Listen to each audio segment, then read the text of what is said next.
Hello மக்களே, இன்னைக்கு நம்ம செட்டிநாடு பருப்பு உருண்டை குழம்பு பண்ண போகிறோம். எப்படி பண்ணலான்றத பார்க்கலாம், வரீங்களா? இது வந்து ஹை ப்ரோட்டீனுங்க. இதுக்கு தேவையான பொருட்கள்: பருப்பை ஊற வச்சு எடுத்திருக்கேன், பருப்பு அதே போல் ஊற வச்சு எடுத்திருக்கேன், பெருங்காயம், மஞ்சப்பொடி, உப்பு எடுத்திருக்கேன். அதுக்கப்புறமா காஞ்ச மிளகா, சோம்பு, கருவேப்பிலை, தேங்காய், வெங்காயம் எடுத்திருக்கேன். பொடியை நறுக்கி வச்சுருக்கேன் வெங்காயத்தை. இப்போ நம்ம உருண்டைக்கு அரைச்சிக்கலாம். ஊற வச்சுருக்க பருப்பு இருக்கு இல்லைங்களா, அதை போட்டு எல்லா பருப்பையும் பருப்பு, பருப்பு 2 பருப்பையும் போட்டுடலாம். போட்டுட்டு காஞ்ச மிளகா,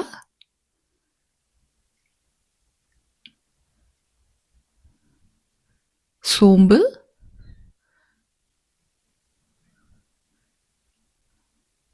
போட்டு நல்லா அரைச்சிடலாம் நம்ம மைய. இது பாருங்க, காஞ்ச மிளகா, சோம்பு, பருப்பு போட்டு அரைச்சி எடுத்து வச்சுருக்கேன். அதை ஒரு பவுலில் போட்டு நம்ம உருண்டை பண்ண போகிறோம். இப்போது ஒரு பவுலில் போட்டுக்கிட்டேன். இப்போது இது கூட கருவேப்பிலை, தேங்காய் திருவினது, வெங்காயம், மஞ்சப்பொடி, பெருங்காயம், உப்பு போட்டு நம்ம பிசைஞ்சிக்கலாம். இதை நம்ம வேக வைக்க போகிறோம். பருப்பு தண்ணி விடாமல் அரைங்க. தண்ணி விட்டிங்கன்னா உங்களுக்கு உருண்டை பிடிக்க வராது. நம்மளுக்கு நல்லா சப்பாத்தி மாவு பிசைகிற பதத்தில் நம்ம பிசைஞ்சிக்கலாம். இந்த பாருங்கள், நல்லா உருண்டை பிடிக்கிற அளவுக்கு. உங்களுக்கு இந்த தேங்காய் கொஞ்சம் ஈரப்பதம் தேங்காய் கூட உறிஞ்சிரும். ஸோ இப்படி நல்லா மிக்ஸ் பண்ணிக்கலாம். இதை நம்ம ஃப்ரை பண்ணனாலும் ஃப்ரை பண்ணலாம், பட் நம்ம பாயில் பண்ணி பண்ண போகிறோம் ஹெல்த்தியாக. ஸோ நல்லா உருண்டை பிடிச்சி எடுத்து வச்சுக்கலாம். இந்த பாருங்கள், சின்ன சின்ன சைஸ், ஒரே சைஸ் உருண்டையாக பிடிச்சி எடுத்துக்கலாம். உங்களுக்கு நல்லா உருண்டை பிடிக்க வரோம் பாருங்கள்.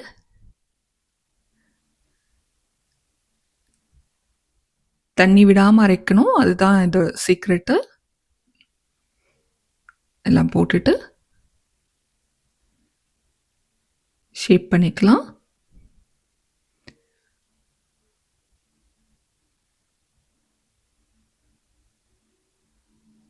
இப்போது நம்ம உருண்டை பிடிச்சி எடுத்து வச்சுருக்கோம். இதை ஒரு 10 to 12 minutes நம்ம ஸ்டீம் பண்ண போகிறோம். பாருங்கள், நான் ஒரு இட்லி தட்டில் ஒரு பாத்திரத்தில் வச்சுருக்கேன், ஸ்டீம் பண்ண வச்சுருக்கேன். இப்போது நம்ம கிரேவிக்கு ரெடி பண்ணலாம். வெங்காயம், இஞ்சி, பூண்டு, பச்சை மிளகாய், கரம் மசாலா ஐட்டம், அன்னாசி பூ, பட்டை, லவங்கம் அதெல்லாம் எடுத்துக்கலாம். பூண்டு, இஞ்சி, பச்சை மிளகாய், சோம்பு, கருவேப்பிலை, பொடியான நறுக்கின வெங்காயம், தக்காளி, அதுக்கப்புறமா மிளகாய்த்தூள், தனியாத்தூள், கிரேவிக்கும் மஞ்சப்பொடி, புளி கரைச்சி எடுத்து வச்சுருக்கேன். அதுக்கப்புறமா தேங்காய், முந்திரி, கசகசா நம்ம இதை அரைச்சிக்கலாம். எனக்கு இங்கே ப்ளூ பாப்பி சீட்ஸ் கிடச்சிதுங்க, ப்ளூ கசகசா. ஸோ அதை போட்டிருக்கேன் நான். இதை நம்ம இப்போ பேஸ்ட்டாக அரைச்சிக்கலாம் கொஞ்சமாக தண்ணி விட்டு. தேங்காய், முந்திரி, கசகசா. உங்களுக்கு வெறும் தேங்காய் சீரகம் போட்டு அரைச்சிக்கலாம், பட் முந்திரியும் கசகசாவும் போட்டோன்னா கிரேவி நல்லா திக்காக டேஸ்ட்டாக இருக்கும். உங்களுக்கு முந்திரி வேண்டாம்னா முந்திரி அவாய்ட் பண்ணிடலாம். அதை நம்ம அரைச்சி எடுத்துக்கிட்டோம். இப்போ வேக வச்சு எடுத்து வச்சுருக்கோம் பாருங்கள். 10 to 12 minutes அந்த பால்ஸ் ரெடி ஆகிடுச்சு. இப்போது நம்ம அதை உதுத்தோன்னா நம்மளுக்கு தெரியும்.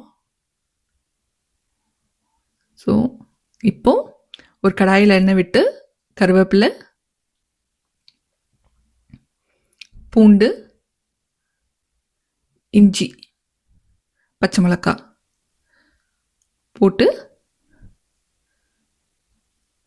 வதக்கலாம். அப்புறமா நம்ம கரம் மசாலா, அன்னாசி பூ, பட்டை, கிராம்பு, கல்பாசி எடுத்திருக்கேன்.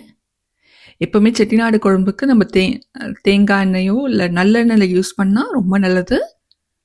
தேங்காய் எண்ணெயோட யூஸ் பண்ணலாம், பட் நல்லெண்ணெய் தான் வந்து நல்ல உங்களுக்கு வாசம் கொடுக்கும்.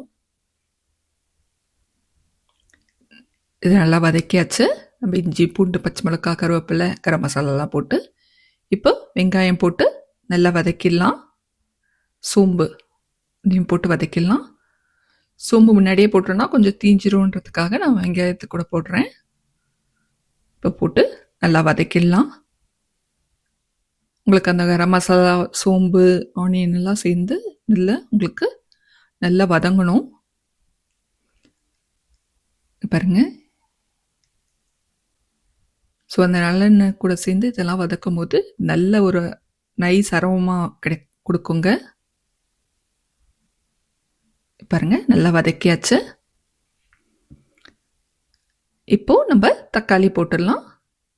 நறுக்கி வச்சிருக்கோம் இல்லைங்களா, அந்த தக்காளியை சேர்த்து நல்லா வதக்கிக்கலாம்.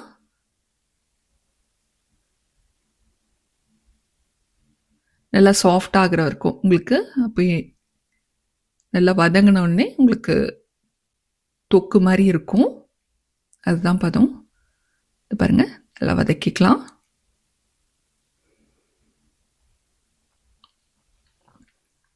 இந்த கிரேவி வந்து ரொம்ப நல்லா டேஸ்ட்டாக இருக்குங்க.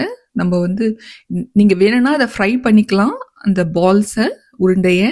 பட் வேக வச்சு எடுத்தால் நல்லது. இப்போ இந்த வதங்கின வெங்காயம், தக்காளி கூட மிளகாத்தூள், தனியாத்தூள், மஞ்சள் பொடி போட்டு அந்த ரா ஸ்மெல் போடுற வரைக்கும், பச்சை வாசனை போகிற வரைக்கும் நம்ம வதக்கிக்கலாம். இப்போ பாருங்கள், இப்போ இதுவே நல்லா கொஞ்சம் கலர் வந்துடுச்சு பாருங்கள். உங்களுக்கு எண்ணெய் பிரிஞ்சு வரும் அந்த சமயத்தில். அதுதான் நம்மளுக்கு ரெடி ஆகிடுச்சுன்றதுக்கு இது. பாருங்க, நல்லா இப்போ கொஞ்சம் தண்ணியை விட்டு நம்ம கொதிக்க விடலாம். ஏன்னா அந்த மிளகாத்தூள், மஞ்சப்பொடி, தனியாத்தூள்லாம் போட்டிருக்கோம் இல்லைங்களா, அந்த பச்சை வாசனை போகிற வரைக்கும் கொஞ்சம் தண்ணியை விட்டு கொதிக்க வைக்கலாம். கொதிக்கும் போது உங்களுக்கு எண்ணெய் பிரியுது பாருங்கள். அதுதான் ஸ்டேஜ். ஒரு 5 to 10 minutes கொதிக்க விடலாம். இப்போது நம்ம புளி தண்ணி ஊற்றணும். புளி தண்ணி, உப்பு போட்டு இன்னும் கொஞ்சம் நேரம் கொதிக்க விடலாம். உப்பு போடலாம். உப்பு, புளி தண்ணியை ஊற்றி கொதிக்க விடணும்.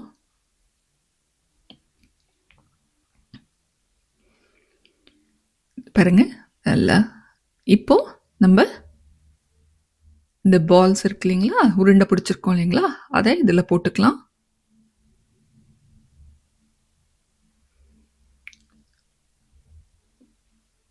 உங்களுக்கு நல்லா பால்ஸ் வெந்திருக்கு, உருண்டை நல்லா வெந்திருக்கு பாருங்கள்.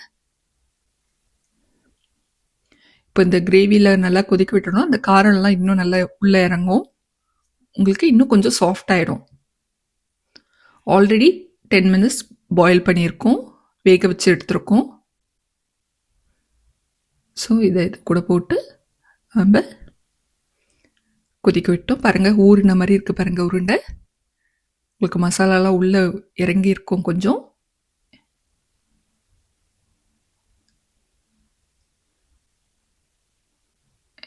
இப்போ நல்லா கொதிக்க விடலாம் ஒரு 5 நிமிஷம்.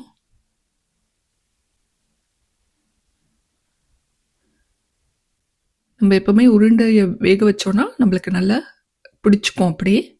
இப்போ வந்து நம்ம அரைச்சி வச்சுருக்கோம் இல்லைங்களா, தேங்காய், முந்திரி, கசகசா பேஸ்ட்டு, அதையும் போட்டு அதை ஊற்றி நல்லா கிளறி விடலாம். இதை பாருங்கள், கிரேவி கலர் பாருங்கள், நல்லா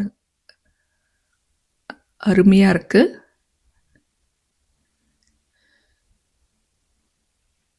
இப்போ இதை ஒரு 5 minutes கொதிக்க விடுங்க. இப்போது நம்ம இது ஒரு பவுலில் போட்டு சர்வ் பண்ணலாம். நம்ம செட்டிநாடு உருண்டை குழம்பு ரெடி. இதை பாருங்க, அழகாக ரெடி ஆயிடுச்சு. இதை ரைஸ் கூட போட்டு சாப்பிட்லாம். என் சேனல் பிடிச்சிருந்துச்சுன்னா லைக் பண்ணுங்கள், ஷேர் பண்ணுங்கள், சப்ஸ்கிரைப் பண்ணுங்கள். நீங்கள் இதை செஞ்சு பார்த்துட்டு கமெண்ட்டில் எப்படி இருந்ததுன்னு சொல்லுங்கள். அருமையான செட்டிநாடு உருண்டை குழம்பு ரெடி.